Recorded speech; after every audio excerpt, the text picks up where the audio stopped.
சொர்க்கத்து பெண்களின் தலைவி அன்னை பாத்திமா ரலி அவர்கள் உறங்கும்போது அவருக்காக வேலை செய்த வானவர்கள். அன்று ஒரு புனித ரமலான் மாதம். மதிய நேரம் வெயில் தகித்துக் கொண்டிருந்தது. அந்தச் சுட்டெரிக்கும் வெயிலிலும் அன்னை ஃபாத்திமா ரதியல்லாஹு அன்ஹா அவர்கள் நோன்பு நோற்றிருந்தார்கள். தாகமும் களைப்பும் அதிகமாக இருந்ததால் அவர்களை அறியாமலேயே அவர்கள் ஒரு ஆழ்ந்த உறக்கத்தில் ஆழ்ந்தார்கள். அப்போது ஒரு பெண்மணி அன்னையின் வீட்டிற்கு வந்தார்.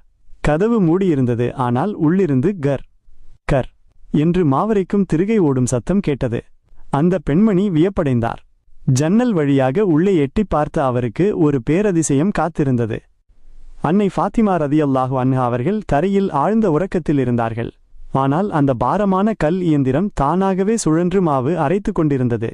அது மட்டுமல்ல, அருகிலே இருந்த இமாம் ஹசன் மற்றும் இமாம் ஹுசைன் ரதியல்லாஹு அன்ஹும் அவர்களின் தொட்டிலும் யாரோ ஆட்டுவது போல தானாகவே ஆடிக்கொண்டிருந்தது. இந்த காட்சியைக் கண்டு திகைத்து போன அந்த பெண்மணி நேராக நபிசல்லாஹு ஓடிச் சென்று நடந்த விபரங்களை கூறினார்.